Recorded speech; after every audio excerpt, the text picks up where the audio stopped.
Kendra haste hapang ni bukakte chamung tangi chanai rokni hamkrai kebeng jagraida timani bagai chaje gyangai kai chini shanmung bai shalthang hangkor beremni kuthumung panda songchajaka dipor dam tisa jorawa haste CITU habanok biskangona songjajak panda agotlani lahar kotor kitingi puila himbotok ulo office leno Kendra bai haste hapangno sejawi kongnar laika CITU neta manik dede kubri adongrok আর বিছানা নতুন সরকার এসছে আইরা বিছানা যে পুরাতন সরকারই নতুনভাবে এসছে।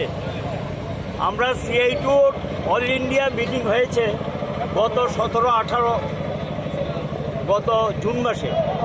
সেই মিটিংয়ে আমরা আলোচনা করেছি। আমরা লক্ষ্য করলাম এই সরকার ক্ষমতায় আসার পর তৃতীয়বারের জন্য আমরা ভেবেছিলাম মানুষ তাদের সাইজটাকে ডাউন করে দিয়েছে, একদম ছোট করে দিয়েছে। এর থেকে তারা শিক্ষা নেবে। একক নিরঙ্কুশ সংখ্যাগরিষ্ঠতা পায়নি। জনগণ বিজেপির যে নীতির বিরুদ্ধে পরিষ্কার পরিচ্ছন্ন একটা রায় দিয়েছে ভারতবাসী।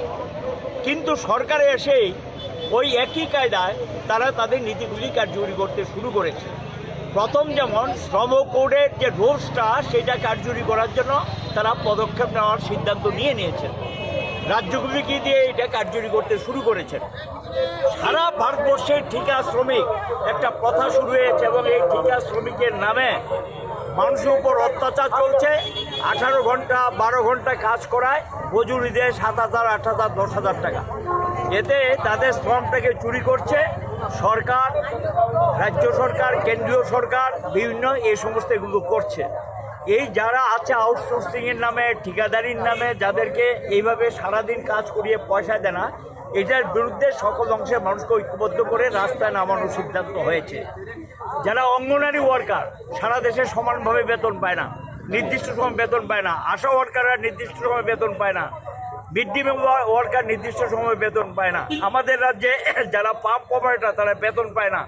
SPO যারা কাজ করে তারা নির্দিষ্ট টাইমে বেতন পায় না। এদের বেতন বাড়াচ্ছে না, কিন্তু তাদেরকে সারাদিন কাজ করায়।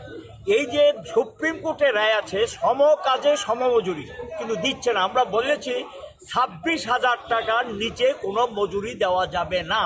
সে যেই ধরনের লোকই হোক, যেখানেই কাজ করুক, 26,000 টাকা ন্যূনতম মজুরি তাকে দিতে হবে। EPF-এর টাকা আত্মসাৎ হচ্ছে, শ্রমিকের বেতন থেকে কেটে নিয়ে যায়, মালিকরা জমা দেয় না। তার জন্য যে জরিমানা ব্যবস্থা ছিল, এই সরকার নতুন ক্ষমতায় এসে জরিমানা হারটা দিচ্ছে কমিয়ে। এতে মালিকরা আরও বেশি EPF-এর টাকা জমা দেবে না, ফাঁকি দেবে এবং যারা শ্রমিক কর্মচারী তার প্রাপ্য টাকা থেকে তারা সেখানে বঞ্চিত হবে। ওল্ড পেনশন স্কিম গোটা দেশে লাগু করার কথা ভোটের আগে সবাই বলেছে। আমরা চাইব 2004 সালে নিউ পেনশন স্কিমটা বাতিল করুক।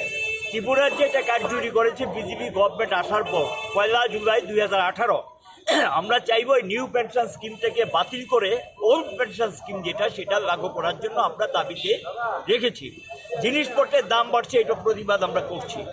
এটার সঙ্গে আছে আমাদের যে বেসরকারিকরণের কাজটা পুরোদমে শুরু করে দিয়েছে। এখন হাতে নিয়েছে প্রথম দফা জাতীয় সড়ক, ব্যাংক, ইন্স্যুরেন্স, এগুলি তারা হাতে নিয়েছেন, বন্দর এবং এয়ারপোর্ট। আমরা বলছি এই সরকারি সম্পত্তি আর বিক্রি করা যাবে না, এগুলো বিক্রি করা বন্ধ করো। আর দুর্নীতি সারা দেশে লাগামহীন চলছে এবং দুর্নীতির বিরুদ্ধে কোনো ব্যবস্থা নিচ্ছে। এই রাজ্যে তো একেবারে বলে লাভ নেই, দিনে ডাকাতি হচ্ছে। পঞ্চায়েত থেকে শুরু করে একেবারে উপর থেকে নিচ পর্যন্ত দুর্নীতি চলছে। দুর্নীতির বিরুদ্ধে কোনো ব্যবস্থা নিচ্ছে না। চা বাগানগুলো জায়গা আত্মসাৎ করছে এবং বাগানের জায়গা অন্য কাজে ব্যবহার করছে। এটা বন্ধ হওয়া উচিত। এগুলো আমরা দাবি দেখে যারা বাগানের জায়গা জবরদখল করেছে এগুলি ফিরিয়ে আনার দায়িত্ব সরকারকে নিতে হবে। এই সমস্ত দাবি এটার সঙ্গে আছে শ্রমজীবীদের আরও যে সমস্ত বিষয়গুলি আছে, যে আমরা লক্ষ্য করছি যে এদের উপর আমাদের রাজ্য নানাভাবে সেখানে তারা এই সমস্ত কায়দা কানুন করে এগুলো করছে। আমরা বলবো যে যারা এই যে ন্যায় সংহিতা যেটা লাগু করেছেন, এটা তো সাধারণত যারা প্রতিবাদী কণ্ঠ, যেমন সংবাদ মাধ্যমের সঙ্গে যুক্ত, তারপরে যারা শ্রমজীবী মানুষ, কৃষক, যারা প্রতিবাদী সরকারের নীতির বিরুদ্ধে বাঁচার জন্য, যারা সত্যবাদী, যারা সত্যের পক্ষে দাঁড়ায়, প্রকৃত তথ্য জনগণের সামনে তুলে ধরে সরকারের নীতি সমালোচনা করে সঠিকভাবে এদের কণ্ঠটাকে রোধ করার জন্য ন্যায় সংহিতার নামে আবার নতুন করে এই ন্যায় সংহিতার নামে আক্রমণ নামিয়ে এনেছে। এটার বিরুদ্ধে সর্বশেষে মানুষকে ঐক্যবদ্ধ করার দাবি আমরা রেখেছি। ঐক্যবদ্ধ করে রাস্তায় নামার সিদ্ধান্ত নিয়েছে। আমাদের রাজ্য শ্রমজীবীদের উপর পুলিশের অত্যাচার চলছে, নানা ধরনের মামলা মোকদ্দমায় জড়িয়ে পরিবহন শ্রমিক সহ তাদের উপর অত্যাচার চলছে। এগুলির বিরুদ্ধে আমরা রাস্তায় নেমেছি। আজকের যে দাবি দিবসটা সারা রাজ্য হবে, গোটা ভারতবর্ষ হচ্ছে, এটা দিয়ে মোদী সরকারকে জানান দিতে চাই যেমনে চলেছো আগে এমনি চলতে দেওয়া হবে না। এর পরের স্টেপ আমরা দিল্লির সমাবেশ, এর পরের স্টেপ হয়তোবা আবার দেশব্যাপী একটা ধর্মঘটের দিকে আমাদের যেতে হবে গোটা ভারতবর্ষে। CI2 এটার পরিপ্রেক্ষিতে অগাস্ট মাসে জেনারেল কাউন্সিল মিটিং ডেকেছে কলকাতায়, সেখানে গিয়ে আমরা চূড়ান্ত সিদ্ধান্তে বসবো এবং আমরা বিশ্বাস করি জনগণকে সামনে নিয়ে জনগণকে নিয়ে আমরা যদি রাস্তায় নামতে পারি, বিজেপি হয় নীতি পাল্টাবে, নতুবা তারা সরকারে থাকবে কিনা মানুষই এটা ঠিক করবে। এবং আমরা চাই এই সরকার তার নীতির পরিবর্তন ঘটাক। যদি নীতির পরিবর্তন না ঘটায় আমরা জনগণকে নিয়ে প্রতিবাদের মাধ্যমে করতে বাধ্য করাবো। এটি আমাদের দাবি নিয়ে আজকে 12 দফা দাবিতে আমরা রাস্তায় নেমেছি। সারা দেশেই এটা চলবে। আজকে এটা প্রথম জানান দিতে চাই গোটা দেশে। এই মোদী সরকার আসার পর আমরা প্রথম তাদেরকে সতর্ক করছি যে তুমি যেই পথে আবার হাঁটা শুরু করেছো এটা বন্ধ করো, নতুবা দুর্বার সংগ্রাম আমরা গোটা দেশে আবার করে তুলব। সংগ্রামের মধ্য দিয়েই মানুষের জনমত তৈরি হয়ে বিজেপি তার সংখ্যাগরিষ্ঠতা পায়নি, এককভাবে নিরঙ্কুশ সংখ্যাগরিষ্ঠতা হয়নি, অন্যের উপর ভর করে সরকার চালাচ্ছে।